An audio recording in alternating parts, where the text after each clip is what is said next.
doctor Andrés, es de...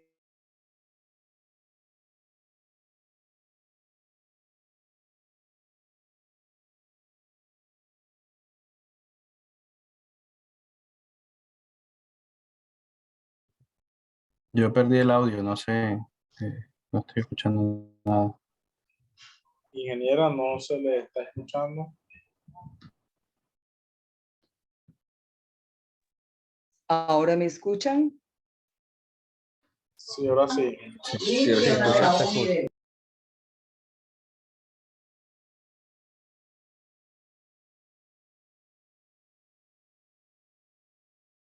Bueno, listo, ingeniera, puede proseguir.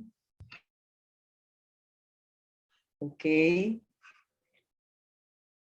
La charla Sistema de Reconstrucción 3D de la piel como herramienta de diagnóstico médico la va a presentar el doctor Andrés Guillermo Marrugo Hernández. Él es docente de la Universidad Tecnológica.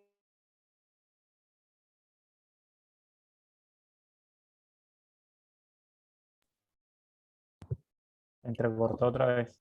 Bueno, al Sí. parecer tenemos problemas técnicos, ingeniera, entonces no sé si intenta una vez más, ingeniera, que se le recortó, si no puedo proceder yo, no hay ningún problema. Está bien, un último intento. Si me están escuchando, ¿me confirman, por favor, Fabio? Te confirmo. Ok.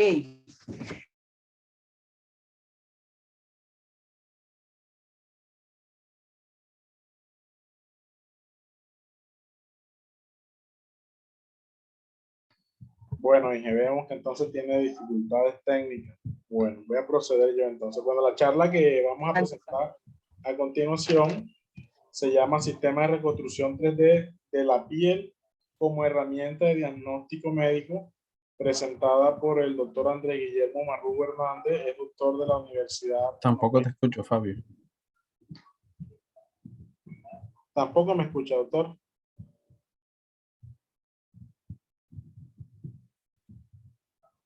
Aló. Sí, ahora sí. Ahora Se sí. había entrecortado también, Fabio. Estamos con dificultades técnicas. Disculpen entonces los temas del internet. Bueno, la siguiente charla que vamos a presentar a continuación se llama Sistema de Reconstrucción 3D de la piel como herramienta de diagnóstico médico, presentada por el doctor Andrés Guillermo Marrugo Hernández. Es docente de la Universidad Tecnológica de Bolívar, becario de Conciencias, becas en el extranjero. Ha desarrollado trabajo en diferentes áreas de la ingeniería de la reconstrucción. Doctor, es un placer tenerlo acá con nosotros. Bienvenido a esta jornada de ciencia, de tecnología y proyectos desarrollados por los estudiantes de la Universidad Popular de Cesar. Es un grato placer tenerlo acá presente con nosotros.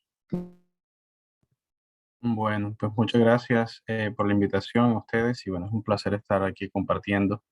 Si bien no presencialmente, por lo menos de esta manera, pues que entre comillas, pues se facilita poder hacer intercambios de una manera un poco más ágil, ¿no? A pesar de las limitaciones técnicas. ¿Me escuchan bien, Fabio? Lo escucho claro, doctor. Sí. Voy a compartir mi pantalla y me confirman. A ver.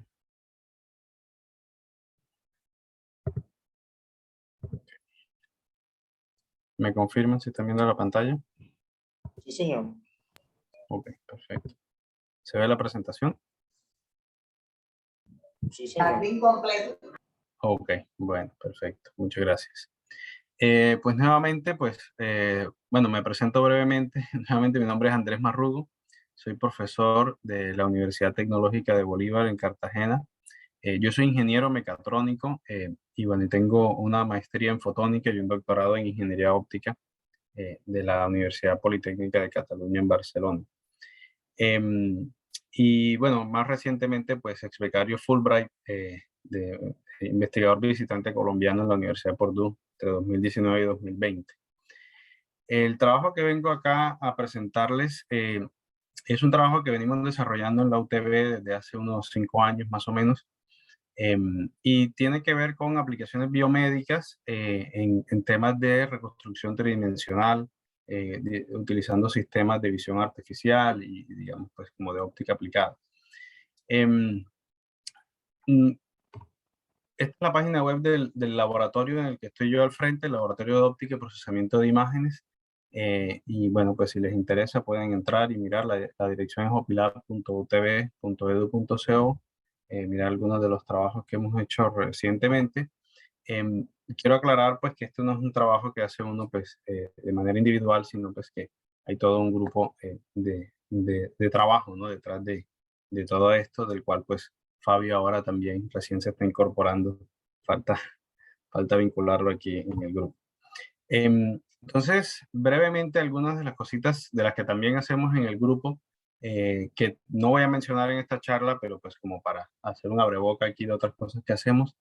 El laboratorio está, digamos, enmarcado dentro de un grupo donde hay muchos más investigadores, que es el grupo de física aplicada y procesamiento de imágenes y señales. Y bueno, trabajamos líneas de metrología óptica e interferometría, instrumentación biomédica, procesamiento de imágenes y señales. Aquí mostraba un ejemplo de un proyecto que hicimos hace unos años, haciendo levantamiento topográfico de bajo coste con drones. También, digamos, desde la escala grandísima, ¿no? Estamos hablando aquí de cientos de metros, a escala nanométrica, pues utilizando microscopios interferométricos para hacer mediciones y caracterización de superficies. Luego, en una escala como intermedia, que es la que, digamos, de lo que trata esta charla, hemos diseñado distintos sistemas de luz estructurada, de reconstrucción tridimensional, e incluso más recientemente hemos incorporado esta tecnología para diseñar sistemas multimodales, como el que muestro aquí, biomédicos. Entonces combinamos la luz estructurada, o sea, para hacer reconstrucción 3D de la parte externa, como mostramos aquí, de un phantom de mama, con ultrasonido, todo registrado dentro de un único sistema coordenado, para obtener reconstrucción tridimensional, tanto de la parte interna como de la parte externa, pues de bajo coste. Aquí pues les puedo mostrar cómo que finaliza pues como el modelo, y ahí se logran ver unos tumores dentro que se capturaron con ultrasonido y los podemos posicionar. La idea es que esto pudiera servir para navegación quirúrgica, para planificación, bueno, para muchísimas cosas, tanto en tiempo real como de manera de planificación preoperativa. Entonces, bueno, y también otra de las líneas en las que hemos estado incursionando en los últimos 2 años tiene que ver con el uso de inteligencia artificial, particularmente Deep Learning, para algunas tareas en aplicación de imágenes biomédicas. En particular, este es un proyecto que hemos venido trabajando para el estudio del endotelio corneal, que es digamos, una capa dentro de las distintas capas de la córnea, para lo que es la segmentación de lesiones y de células dentro de estas imágenes que se capturan por microscopía especular. Entonces, bueno, es una cuestión de interés. Me permiten un segundito que me están tocando aquí a la puerta, disculpen, qué pena. Como tengo aquí esto.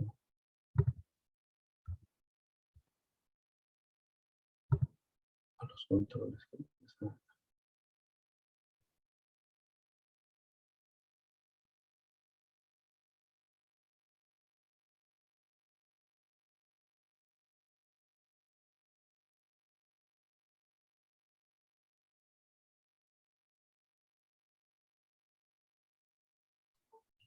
¿Se paralizó el video, el mío, o el doctor también? Sí, no se ve que corre el video. Hola. Disculpen ahí la interrupción. ¿Me escuchan bien? Sí, se le escucha, Sí, ingeniero. sí, doctor. Sí. Bueno, disculpen ahí la interrupción. Bueno, entonces, ¿de qué va esto de la medición de características de la piel, ¿no? Entonces, pues resulta que nosotros somos ingenieros y pues nos gusta medir todo, ¿no? Pero realmente es un poquitico más allá de solo eso. O sea, se trata de diseñar dispositivos que produzcan, digamos, diagnósticos confiables dentro de las limitaciones que tiene nuestra tecnología, la incertidumbre y por supuesto la variabilidad de las personas, que es una de las cosas en las que hasta cuando uno no se mete a estudiar problemas biomédicos no entiende bien cómo dentro de cierta problemática puede haber una variabilidad muy grande, ¿no? A pesar de que el problema puede estar bastante reducido en su contexto. Y por supuesto, pues nuestra tecnología no es perfecta, pues a pesar de todos los avances que hemos tenido en las últimas décadas, todavía tenemos ciertas limitaciones. Y bueno, pues como dicen los gringos, we have to push the envelope. Hay que seguir empujando, hay que seguir, digamos, intentando, hay que seguir mejorando y bueno, de eso es lo que trata en gran medida la ingeniería. Entonces, en esta charla, pues les voy a hablar a ustedes de tres cosas, principalmente. La primera, pues, de por qué existe la necesidad de tener estos sistemas de imagen 3D para diagnósticos en la piel. El segundo, cuáles son algunas de las limitaciones que tienen algunas tecnologías actuales para el diagnóstico. Y por último, pues, qué es lo que hemos propuesto nosotros como un sistema de medición 3D de la piel. Entonces, ¿por qué existe la necesidad? Existen un número importante de pruebas que se hacen en la piel para cuestiones de diagnóstico. Seguro que algunos de ustedes en algún momento de pronto han ido a un hospital y si le van a poner penicilina, por ejemplo, le hacen una prueba que se llama la prueba de la penicilina, que le ponen a uno pues un poco de penicilina en la piel, eso se llama la prueba cutánea, se espera cierto tiempo y se mira si se forma algún tipo de pápula, alguna ronchita ahí, para ver si una persona es potencialmente alérgica a la penicilina, por ejemplo. Lo mismo se hace en paneles más amplios de alergenos para hacer diagnósticos de si una persona es alérgica o no a ciertas sustancias. Esa prueba, de manera general, se llama la prueba cutánea. No es la única prueba, vale la pena decirlo. Sin embargo, es una de las más seguras y más precisas que existe.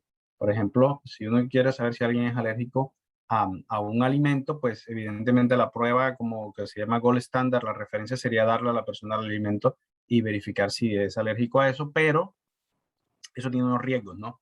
Entonces, ese es como lo que se llama prueba de reto.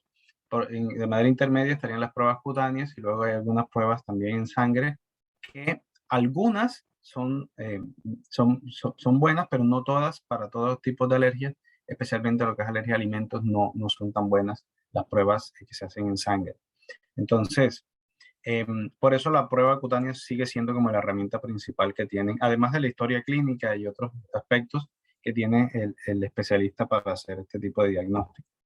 Entonces, ¿en qué consiste esta prueba? ¿No? Ya lo comentaba brevemente.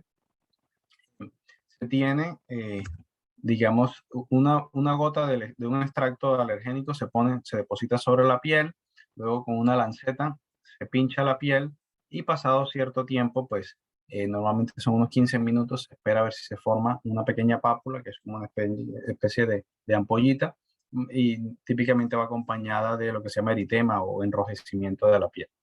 Normalmente no se hace una sola prueba, se hacen muchas, puede ser un panel de 8, de 12, de 14, de 16 alergenos al mismo tiempo, dentro de los cuales han sido seleccionados por el alergista. Este diagnóstico se utiliza para, como ya comentaba, diagnóstico de alergia, de rinitis alérgica, que es una de las más comunes, alergia a la penicilina, incluso también la prueba de la tuberculosis es muy parecida, solo que con un tiempo mucho más largo.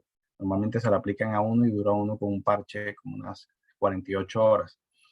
Y bueno, es otros tipos de alergias y sensibilidad. La prueba en sí tiene una sensibilidad un poco superior al 70%, lo cual pues nos pareciera desde un punto de vista ingenieril que tal vez no es tan alto, pero pues considerando todo lo que les he venido contando, pues más historia clínica y esto pues es la mejor herramienta que existe, digamos, para hacer este tipo de diagnóstico. ¿Cómo se hace el diagnóstico? Bueno, la idea es relativamente sencilla. Esto viene de unos estudios que se hicieron del siglo XX y a grosso modo la idea es que se aplica tanto un control negativo como un control positivo, o sea, una sustancia a la que se sabe que la persona no tendría que hacer una reacción, típicamente es el diluente de los mismos extractos, y un control positivo que es una sustancia a la que la persona sí debería formar una pequeña ampolla. Y luego se aplican los extractos. Entonces, típicamente se verifican los controles para saber si es válida o no la prueba. Si se forma una ampolla en el control negativo, pues se invalida prácticamente la prueba. Y si no hay una pápula en el control positivo, pues también habría algo muy extraño ahí. Me parece que hay un micrófono abierto por ahí. Entonces, bueno, lo que suele hacer el especialista es que mide la pápula con una regla, pues, muy básica, pues, como las que utilizamos. A veces hay algunas que son transparentes, que permiten ver un poco mejor y esto, pero en general es una regla graduada en milímetros, que es lo que podemos ver, pues, con al ojo. Y, a grosso modo, se considera positivo una pápula mayor a 3 milímetros y negativo una menor a 3 milímetros. Ese es como el criterio estándar que se utiliza según la Sociedad Europea de Alergia. ¿Qué pasa? Que uno de los problemas es que las pápulas estas no tienen tamaños regulares, normalmente tienen unos tamaños irregulares, entonces hay autores que aproximan su tamaño como una especie de elipse, hablando suelen llamar de un diámetro mínimo, diámetro máximo, que en ingeniería o en matemática le llamaríamos semiejes o algo así. Pero hay autores que simplemente dicen, pues, cuál es la extensión máxima de la pápula y utilizan eso como criterio. Este parece ser que es uno de los que tiene más sensibilidad y es mejor predictor digamos, del diagnóstico. Y simplemente le llaman el diámetro mayor.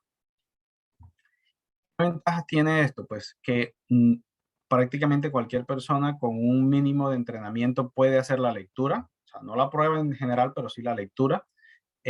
Requieren un mínimo de tecnología, o sea, prácticamente nada para ponerlo así en contexto. Desventajas, pues, está sujeto a errores inter e intraobservador. ¿Qué significa esto? Que si una persona hace 2 veces una medición, puede que no le dé lo mismo. Y si 2 personas diferentes hacen una medición, también pueden que no le dé lo mismo. Especialmente cuando las pápulas están ahí en el umbral de los 3 milímetros. No existe realmente un registro digital, o sea, es simplemente anotar a mano todo. Y así se anota en el computador, eso no es un registro digital de la prueba, o sea, eso es como un registro del resultado de la prueba. Y pues consume mucho tiempo, ¿no? Entonces, ¿por qué pudiera beneficiarse este tipo de prueba de imagen 3D o de formar imagen 3D de las pápulas? En esencia, porque el especialista está reduciendo a una dimensión un problema que esencialmente es tridimensional, ¿sí? O sea, esa pápula que se forma es una inflamación local, ¿sí? Y que, pues, como si fuera una pequeña montañita. Y esa inflamación, ¿verdad? En esencia, pues, ¿por qué no se puede medir tan fácilmente? Pues, bueno, voy a medir la altura de esa pápula. ¿Por qué no utilizar el volumen o por qué no utilizar el área? ¿No? Uno pudiera plantearse eso. Pues porque la altura normalmente está en el orden de 100 a 300 micras, lo cual, pues, para medir eso, para el ojo humano y además sobre la superficie de la piel no es tan fácil. Tiene una forma irregular, lo cual, pues, de por sí ya es una limitación. Y por otro lado, pues medir área no es algo que sea tan fácil de hacer, especialmente si tiene una forma irregular, ¿no? Entonces, algunas limitaciones actuales, vamos a ver que eh, la prueba cutánea no es la única prueba que pudiera beneficiarse de este tipo de tecnologías. O sea, acá en la parte superior tenemos algunas pruebas diagnósticas basadas en la prueba cutánea. Les había dicho yo la prueba de la penicilina, la prueba de la tuberculosis, las pruebas cutáneas en alergia, pero también hay otros tipos de lesiones, digamos ya más hablando en términos patológicos, que pueden también beneficiarse de este tipo de tecnologías para el monitoreo de lesiones cutáneas, mirar pues cómo es su evolución en el tiempo, etcétera, etcétera. Otro reto que tenemos respecto de esto es que, pues, lo hemos comentado ya, el tamaño de una pápula de estas, pues, está en el orden de entre unas 50 y 500 micras en elevación. Y por otro lado, pues, el tamaño en sí, o sea, piensen que esto te puede tener unas 100 micras de alto, pero, pues, puede ser tan pequeño como 1, 2, 3 milímetros, hasta 20 milímetros, o sea, que estaríamos hablando de medir algo que tiene, o sea, la relación entre la base y la altura es de varios órdenes de magnitud. Y por otro lado, pues el otro reto que tenemos es que normalmente no se hace una sola prueba, sino que se hacen muchas pruebas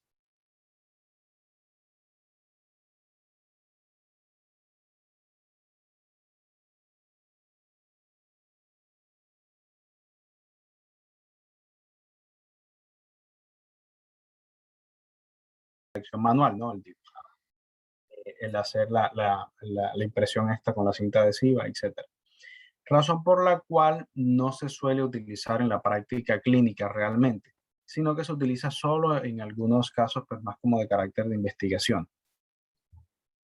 En, en, en la década pasada también se intentaron algunas técnicas basadas solo en análisis de imagen, o sea, tomar una fotografía de la prueba, intentar segmentarla, hacer algún tipo de transformación en espacios de color, hacer procesamiento de este estilo. Sin embargo, se encontró pues, que hay problemas con la iluminación, con la tonalidad de la piel, y hay muchísima variabilidad en las mediciones. Entonces, no es del todo confiable simplemente tomar una fotografía de las pápulas y asumir pues, que eso va a funcionar bien, ¿no? Entonces, algunos de los retos que nos enfrentamos a esto, pues ya desde el punto de vista ingenieril, es poder medir cada lesión o cada, digamos, pápula de manera individual. Pero si queremos medir todo, pues es lo ideal, ¿no? O sea, si medir cada una de manera individual, pues tomaría mucho tiempo. La valoración o la lectura debería ser lo más automática posible, ¿sí? Casi siempre tenemos un trade-off o un balance entre lo que es el campo de observación de lo que podemos ver. Entre más grande veamos, pues la resolución de con lo que vamos a ver esos detalles va a ser peor, ¿no? Entonces siempre, si veo un campo más pequeño, voy a tener mejor resolución de los puntos que hay ahí. Si veo un campo más grande, pues voy a ver menos detalles, ¿no? Entonces hay que buscar, queremos tener una adquisición lo más rápida posible, evitar algo. Hay un problema con la piel. La piel en realidad no es una única superficie, sino que es una superficie multicapas, y normalmente existe lo que se llama scattering de las superficies, o sea, luz que atraviesa las distintas capas de la piel y luego pues regresa a la primera superficie. Entonces, en general eso para algunas técnicas es una ventaja y para otras no tanto. La tonalidad de la piel varía significativamente entre individuos y además puede haber presencia de vello y otras cosas que pueden ser indeseables a la hora de hacer una lectura. Se puede utilizar fotogrametría 3D, hay algunos autores que lo han intentado. Sin embargo, requiere un número grandísimo de imágenes para poder hacer una reconstrucción 3D densa. No nos da datos 3D densos, o sea, pues se requieren muchas imágenes para obtener eso. Depende de la textura del objeto y requiere un tiempo considerable de computación. Nosotros hemos utilizado esa técnica en otros contextos, pero aquí en particular no nos parecía como la más adecuada.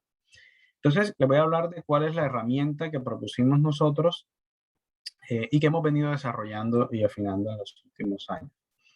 Básicamente, nuestra propuesta es un sistema de luz estructurada, también se le llama sistema de proyección de franjas, en donde consta de un proyector y una cámara, ¿sí? Entonces, la idea es que el proyector va a proyectar unas franjas que típicamente se pueden modelar pues, de manera como unas franjas cosenoidales.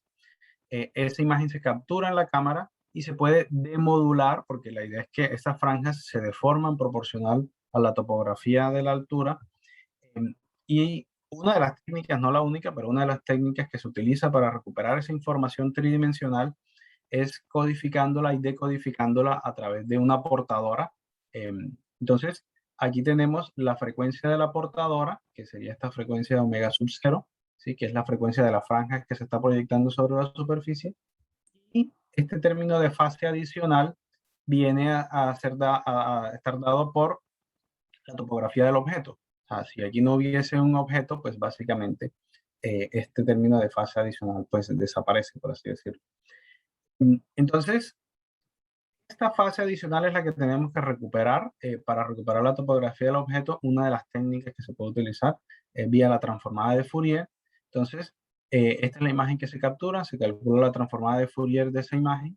Estos picos que salen aquí de manera lateral, el pico central es el nivel promedio de la señal, y los picos laterales que salen pues vendrían a corresponderse con la información topográfica. Si se filtra adecuadamente, además son simétricos, así que con uno solo es suficiente. Se puede recuperar la fase, o sea, esa fase está envuelta normalmente entre menos pi y pi, y hay que hacer un algoritmo de desenvolvimiento de fase para que nos dé una fase continua que se corresponde con la topografía del objeto. Esta nuevamente es una de las estrategias que existen, no es la única, pero bueno, fue la que utilizamos en ese momento. Ahora estamos utilizando otras, pero pues la idea realmente es bastante sencilla. Una de las cosas que hay que tener presentes es que, bueno, yo necesito poder tener una idea de si mi sistema, su configuración geométrica es adecuada para medir lo que yo quiero medir, si voy a poder medir esos objetos con elevación de 100 micras y con esos tamaños. Entonces, y además considerar que no es un único objeto que quiero medir, sino varios de estos objetos dispuestos en un campo de observación considerable. Nosotros aquí habíamos plantado 200 por 200 milímetros. Resulta que haciendo un análisis de sensibilidad, ¿sí?, para este tipo de configuración, resulta que la variación, uno quiere tener la mejor sensibilidad objeto altura, ¿no? O sea, respecto a la fase.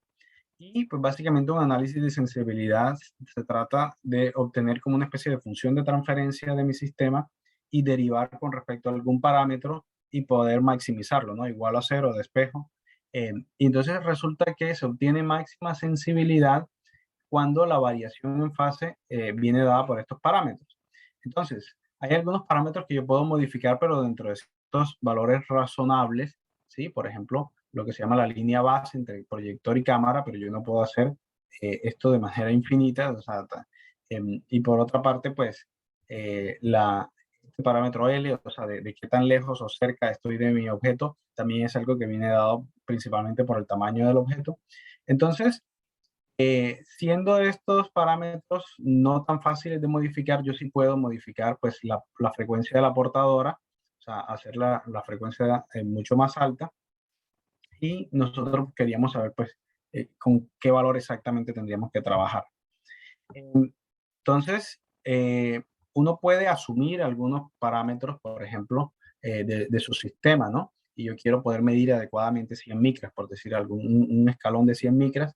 Entonces yo puedo asumir algún tipo de ruido, de pronto está sobreestimado, pero pues la idea es que yo puedo asumir un ruido en la fase de, supongamos un ejemplo, con una desviación estándar de 0.5 radianes.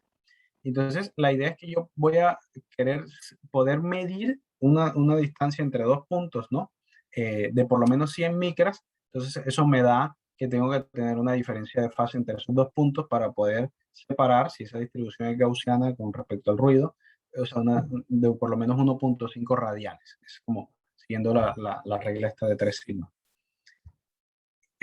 Eso me da una portadora de por lo menos unos 14 milímetros a la menos 1, lo que representa un paso de las franjas aproximado o promedio de 0.44 milímetros. La que obtuvimos posteriormente es incluso más bajo que esto, pero bueno, la idea es que eso le da unos parámetros iniciales para trabajar. Ventajas, bueno, utilizamos un proyector analógico que nos proveía esa frecuencia espacial. Tiene una frecuencia espacial altísima, una iluminación bastante uniforme, a diferencia de utilizar, por ejemplo, fuentes como láser, que siempre tienen unos patrones que no son uniformes. Nos permite hacer también algo que se llama Shine Flow Imaging, que es poder proyectar a planos oblicuos, proyección de un gran campo de observación y con una potencia considerable. Este que tenemos es de unos, me parece que es un LED de 8 vatios o algo así, o sea que tiene una potencia considerable. Desventajas, pues aquí no se puede hacer algo que se llama phase shifting, que es, o por lo menos sí se puede hacer, pero no de una manera programable. Es un poquito más complicado identificar el orden de las franjas, que para los que saben un poquito de esto, pues la idea es poder distinguir qué tan lejos o qué tan cerca está el objeto de mi sistema de proyección, entre otros aspectos, pero bueno, trabajábamos como dentro de estas limitaciones.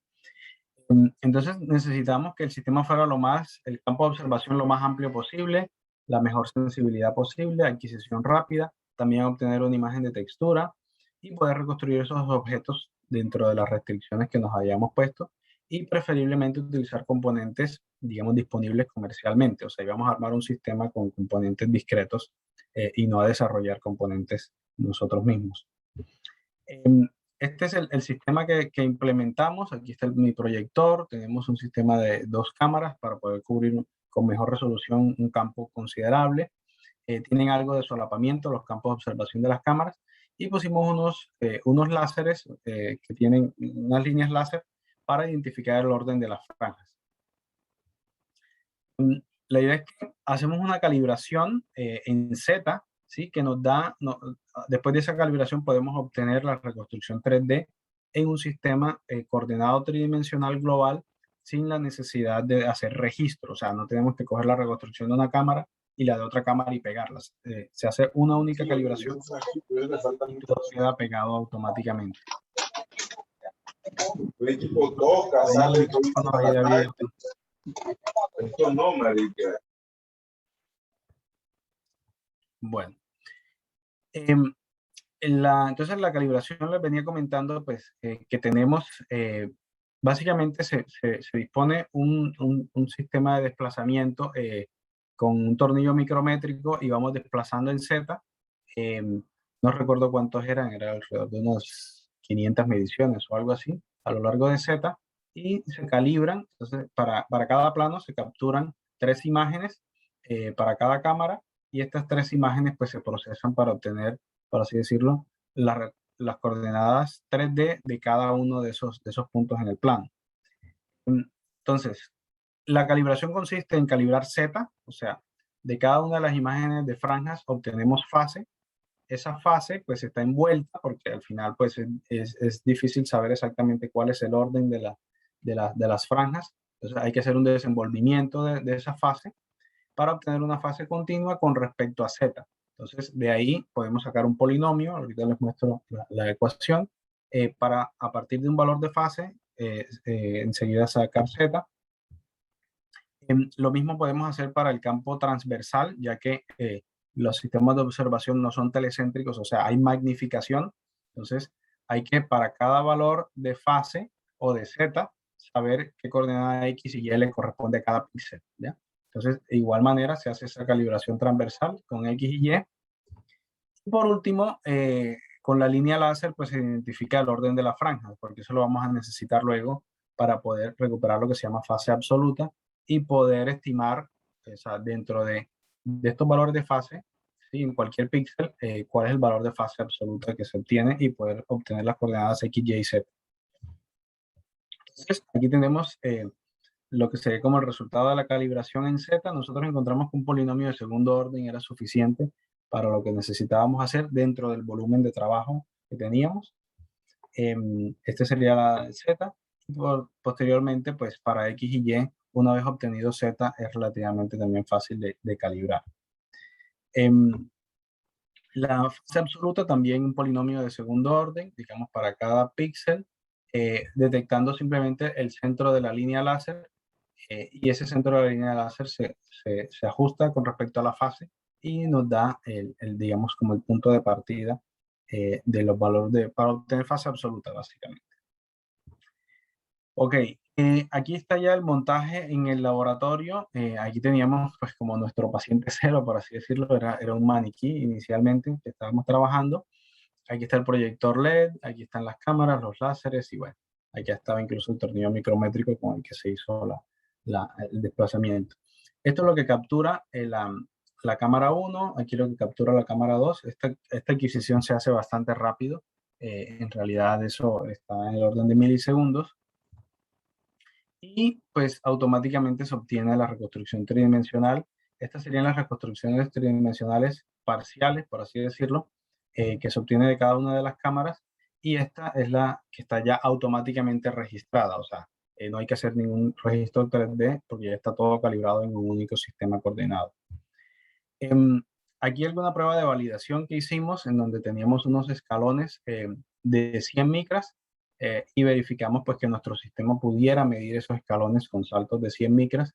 Lo que es verde es la referencia y lo que está en azul serían un perfil a lo largo de la reconstrucción 3D que se ve aquí. Entonces, efectivamente se ve que el nivel de ruido es adecuado, muy por debajo de lo que estábamos como diseñando, y se pueden medir saltos de 100 micras sin ningún problema. Verificamos también la calibración transversal, especialmente pues como queda automáticamente registrado los dos campos de observación. Entonces un tablero de estos de ajedrez lo poníamos dentro de todo el campo de observación y verificábamos que las mediciones transversales pues fueran correctas, ¿no? ¿Qué más? Entonces, nuestro sistema, en principio, pues adquiere imágenes como las que están aquí arriba y produce esta reconstrucción tridimensional. Fíjense que les había comentado de un poco de traslape entre las dos cámaras, que aquí se logra ver. Aquí ya tenemos la imagen pues de un paciente real, ¿no? Se alcanza a ver un poco ahí. Voy a hacer aquí donde están las pápulas que queremos medir. Bueno, entonces, aquí vemos lo que serían las 3 imágenes que captura el sistema de manera secuencial. Es bastante rápido esto, no alcanza a estar afectado por pequeños movimientos del paciente. Tenemos la imagen de franjas, la de la línea y una imagen de textura. Entonces se capturan esas 3 imágenes, se procesa, ¿sí? Eso para extraer la fase y detectar la línea central. Posteriormente, a partir de esta información y de la información que ya está calibrada en el sistema, se obtiene la reconstrucción 3D, o sea, las coordenadas X, Y y Z para cada píxel, lo que se correspondería con una nube de puntos, por así decirlo. Y posteriormente, pues se puede hacer una representación tridimensional, incluso pegándole la textura de la imagen de textura que se capturó.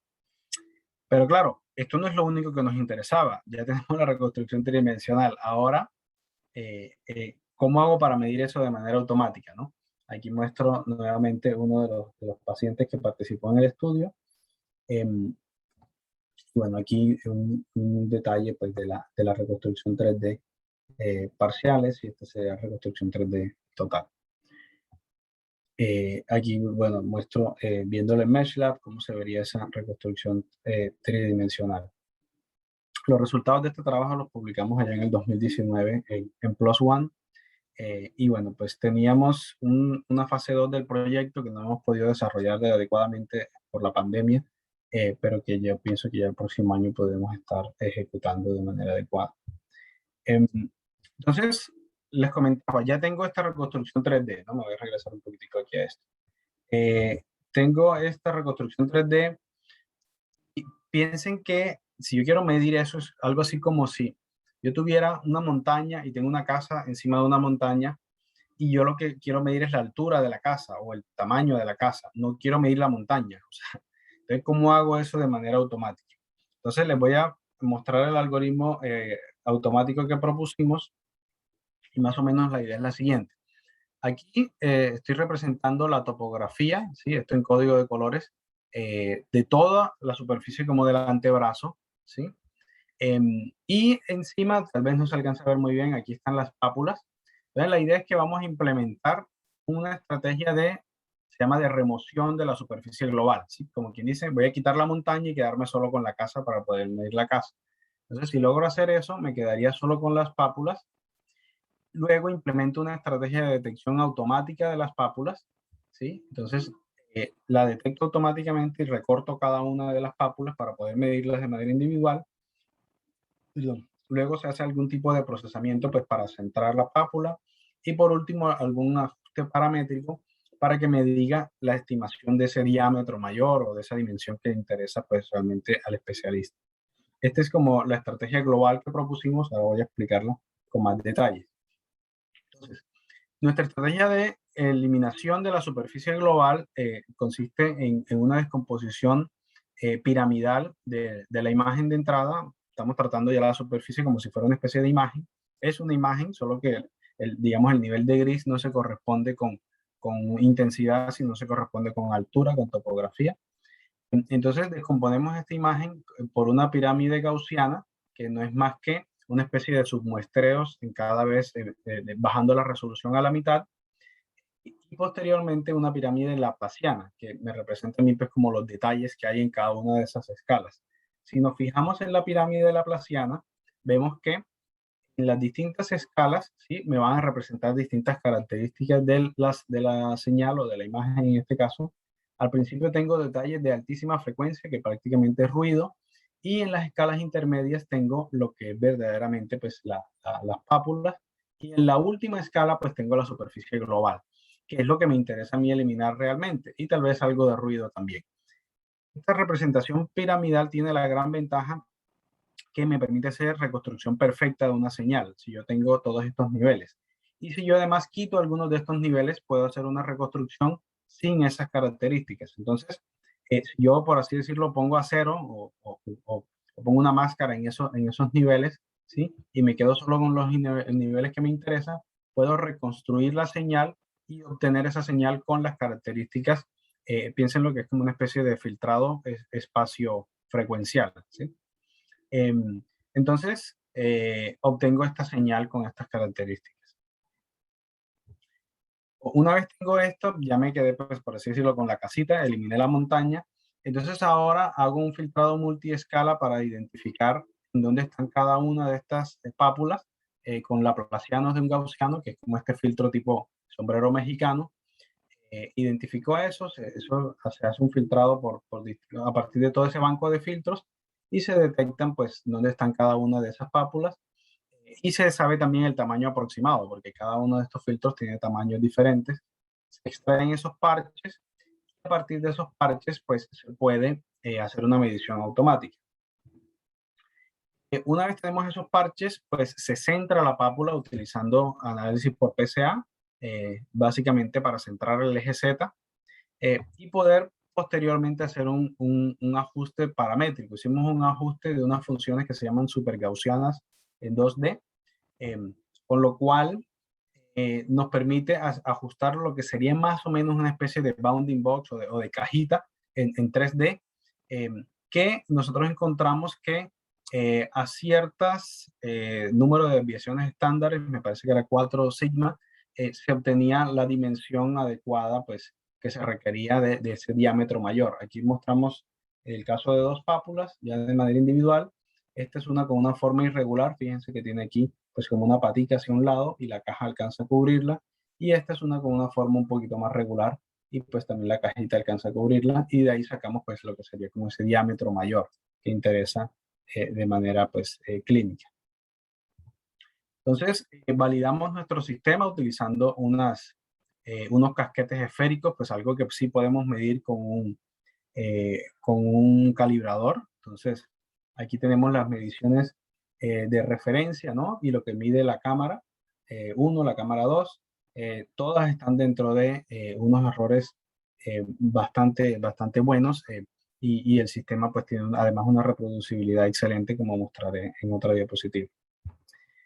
Entonces aquí tenemos uno de estos casos que de los pacientes que participó en el estudio. Aquí están las pápulas. Vale la pena decir que no a todo el mundo le salen pápulas, o sea, porque además esto depende de la sensibilidad de cada persona. Entonces, algunas personas formarán pápulas pequeñas, otros muy grandes, y otros pues puede que no tengan ningún tipo de pápulas si no tienen sensibilidad a ningún tipo. Entonces tuvimos que reclutar un número importante de personas para poder tener pápulas que pudiéramos medir.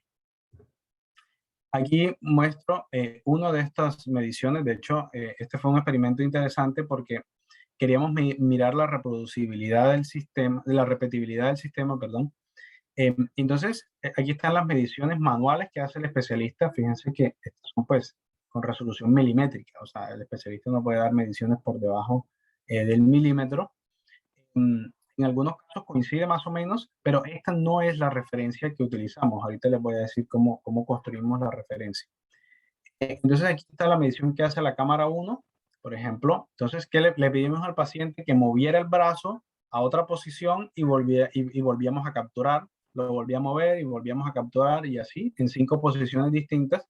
Claro, puede ser que en alguna posición una de las pápulas saliera del campo de observación de una cámara y entrara en el de la otra, pues eso es normal. Pero fíjense que a pesar de todo, aquí una pápula que mide 4.54 milímetros, después 4.89, 4.69, 4.81 en distintas posiciones, midiendo varias veces, pues podemos mostrar que los coeficientes de variación son bastante bajos, incluso dentro de distintos rangos de medición, o sea, desde pápulas tan grandes como 10 milímetros a pápulas más pequeñas de 4 milímetros, manejamos unos coeficientes de variación pues bastante bajos, ¿no? El máximo en este caso era del 5%. Aquí miramos uno que dio bastante bien. Entonces, en principio, pues estamos haciendo muchísimas mediciones, ¿sí? Entonces, la variación es pequeñísima con respecto a lo que se está midiendo y pues en esencia eso es lo que se necesita de un instrumento que se va a utilizar como soporte para un diagnóstico médico. Acá les muestro ya los resultados de, estos son 80 pápulas, o sea, que salieron de unos, no sé si eran como 11 o 12 pacientes. Y entonces, ¿cómo construimos la referencia? Aquí no mostré la imagen, pero nosotros a partir de la reconstrucción 3D, luego llamamos al especialista y de manera ciega, él no sabía ni de quién venía eso, ni si era un control positivo, nada. Simplemente mostrando ampliado en la pantalla del computador cada una de las pápulas. Hicimos que el especialista midiera ese diámetro mayor, que lo midiera 3 veces, también de manera independiente. O sea, se lo medía, luego se le mostraba otra pápula y así, y en algún momento el programa le volvía a mostrar esa misma pápula sin que el especialista supiera y la volvía a medir. Entonces, a partir de 3 mediciones independientes, construimos la referencia, o sea, se promediaron y se sacó la referencia de la medición de cada una de esas pápulas. Entonces, lo que te mostramos en la parte superior vendría a ser el resultado de esas 80 pápulas. Entonces, aquí está el diámetro estimado por nuestro método, el diámetro, perdón, esta es la referencia y este es el diámetro medido, ¿no? Entonces, disculpen, en la parte inferior tenemos la que mide el especialista con su regla y este es nuestro método. Entonces, un análisis de correlación se puede hacer, pero vale la pena decir que no es lo más adecuado para comparar técnicas de medición. Simplemente se muestra como para completar un poco la estadística. Efectivamente, nuestro método arroja un factor de correlación mucho más alto, ¿sí? Que el de la medición del especialista, o sea, con la regla, y tiene muchísima más dispersión. Pero las gráficas que mostramos a la derecha, que voy a explicar con un poquitico más de detalle, son la metodología correcta para cuando queremos comparar distintos instrumentos de medición. Entonces, ¿qué se grafica en el eje vertical? Esto se llama un gráfico de Bland-Altman. Entonces, en el eje vertical se grafica la diferencia entre el instrumento A y el instrumento B. En este caso, pues la referencia y nuestro método de lectura está aquí. Y abajo, la medición del especialista con la regla versus la referencia. Entonces, si coinciden bastante bien, esa diferencia debería ser pequeña, ¿sí?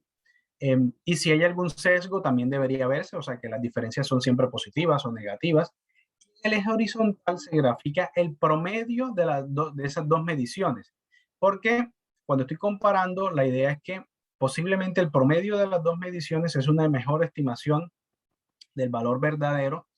Entonces, para poder ver si esas diferencias tienen algún tipo de sesgo respecto al rango de medición. O sea, a veces hay instrumentos que dentro de ciertos rangos son mucho más precisos que en otros. Entonces, si yo, por ejemplo, esta dispersión veo que tiene una tendencia como lineal o algo así, pues uno va viendo que hay un error que va aumentándose en la medida en que voy midiendo cosas más grandes o más pequeñas. Ahí habría que mirarlo, ¿no? Entonces, por un lado, nuestro instrumento vemos que tiene una dispersión que tiene un sesgo muy pequeño, lo ven en la línea negra esta, ¿sí? Muy pequeño con respecto al cero, pero la dispersión es bastante baja y está dentro de lo que nos propusimos nosotros más o menos, que fuera submilimétrica. Entonces, si tomamos el valor medio aquí, que tiene un pequeño sesgo, en realidad la dispersión, fíjense, 1.96 desviaciones estándar para arriba me da 0.71, 1.96 desviaciones estándares para abajo me da menos 1.39. O sea, si lo tomo a partir de la media, en realidad estoy en una dispersión que es submilimétrica. En cambio, en el caso del especialista, midiendo con la regla, llega casi a más o menos 3 milímetros para arriba y 3 milímetros para abajo de dispersión, por lo cual pues es una dispersión demasiado grande. Y por otro lado, no se nota un sesgo muy claro respecto a al tamaño de la dimensión. Claro, vale la pena decir que la mayoría de las pápulas sí estaban en tamaños relativamente pequeños y solo algunas estaban en tamaños grandes, que sí hay un pequeño sesgo aquí, pero pues equivocarse en una pápula de 12 o de 15 milímetros no es tan grave como quien dice como equivocarse en una de un menor tamaño. Acá pues claramente hay una dispersión por todos lados que pues es como un poquito más aleatoria. Entonces, bueno, para concluir un poco, pues hemos propuesto un sistema de imagen 3D que para la adquisición de la prueba cutánea, para el uso en diagnóstico en alergia, y propusimos un método robusto para hacer la medición y la lectura con gran exactitud y repetibilidad. Pues muchas gracias por su atención y sin embargo quisiera, si tenemos tiempo, no sé Fabio, que me permitan, o sea, tengo algo adicional, tengo un pequeño video para mostrarles que hicimos a partir de un proyecto que hemos continuado con MinCiencias de apropiación social del conocimiento. ¿Sí puedo compartir el video? Sí, ahí se ve. Se ve. Bueno, voy a compartirlo. Permítame un segundo.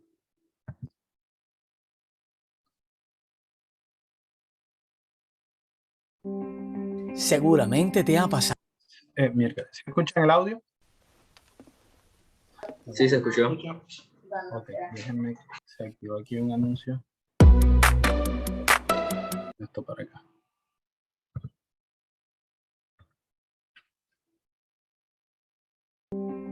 Seguramente te ha pasado que tu día empieza de manera muy normal.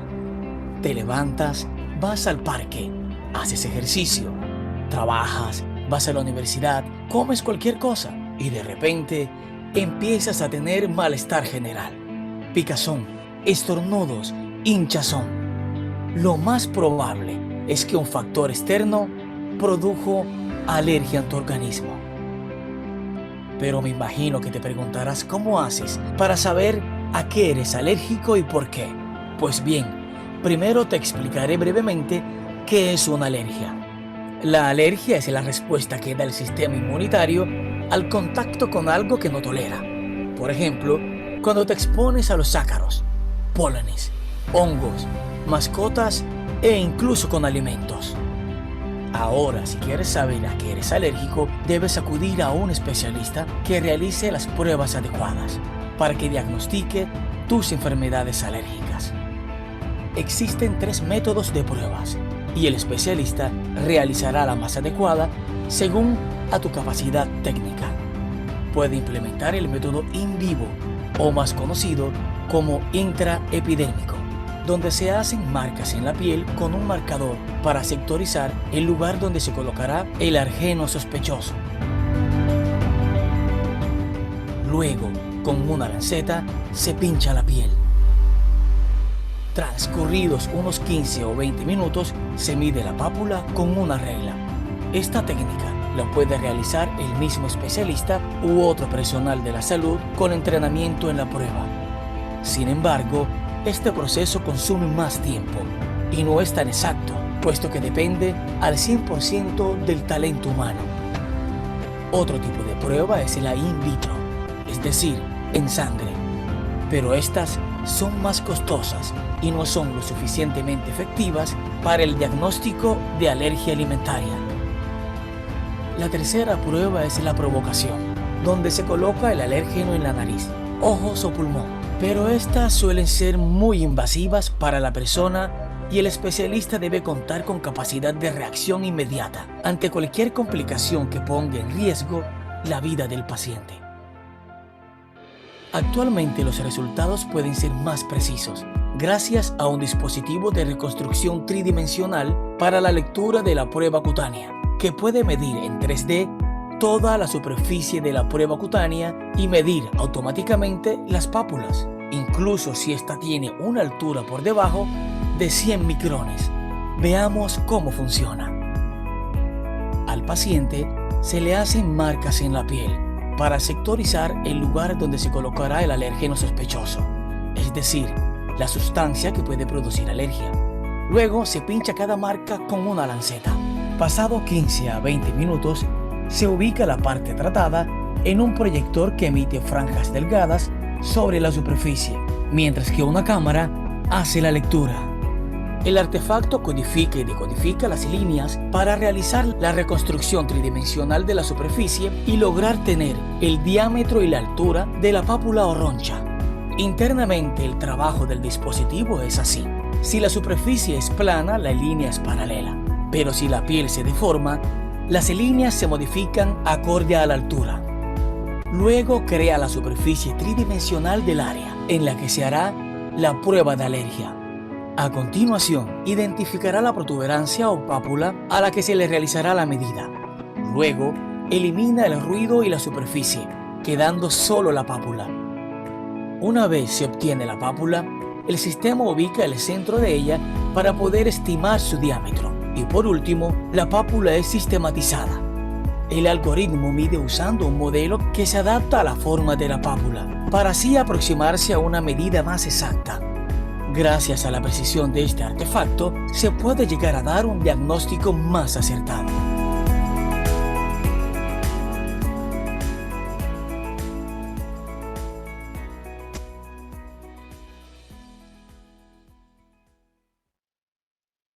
Bueno, entonces, bueno, con eso he finalizado y pues muchas gracias por su atención y reconocer pues la financiación de MinCiencias en estos proyectos de la Universidad Tecnológica de Bolívar y los colaboradores que han participado en este proyecto. Quedo atento a cualquier pregunta. Doctor, muchas gracias por su presentación. Si tenemos preguntas del público. Yo tengo una. ¿Qué tipo de limitaciones tendría esta al momento de, por ejemplo, no sea del brazo, sino otra parte del cuerpo, por ejemplo, la espalda o las mismas manos, la palma de la mano? Bueno, en principio no hay ninguna limitación respecto al uso de la reconstrucción 3D, digamos, pues de cualquier parte del cuerpo. Ya va a depender del problema en particular que quieres resolver, pues habría que mirar, pues, si lo que te interesa es como la forma o también medir algún tipo de lesión. Entonces ahí es donde se hace como una optimización del diseño. O sea que esta también puede servir para medir, por ejemplo, cuando es accidente de quemadura o cuando es un tipo de cirugía y hubo un fallo. Sí, correcto. En principio esta tecnología se puede utilizar y de hecho se usa en algunos países para medir o sea, para hacer algún tipo de medición e incluso sobre todo cirugías estéticas y este tipo de cosas también se utiliza mucho. Listo, eso será todo mis preguntas. ¿Alguna otra pregunta por parte de los asistentes?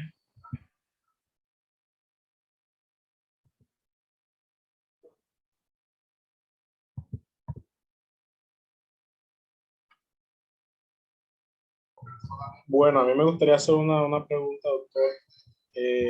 ¿Cuáles son los proyectos futuros o los próximos pasos para este proyecto que desea o tiene en mente implementar?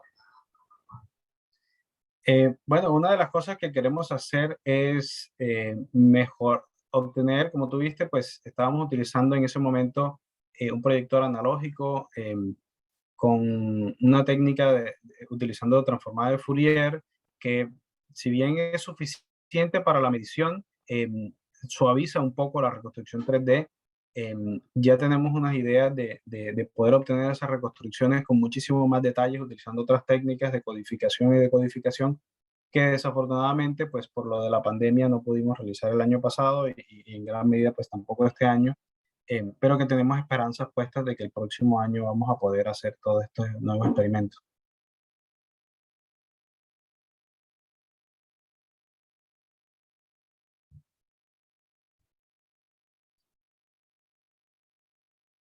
Aló, no sé si estás hablando, Fabio, no te escucho. Ok, doctor. Bueno, muchísimas gracias. Muchas gracias por su participación.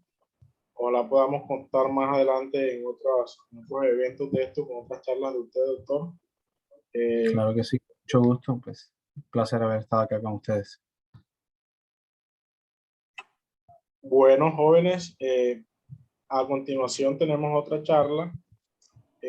Voy a parar aquí un momentico el video para tener videos por secciones. Un momentico.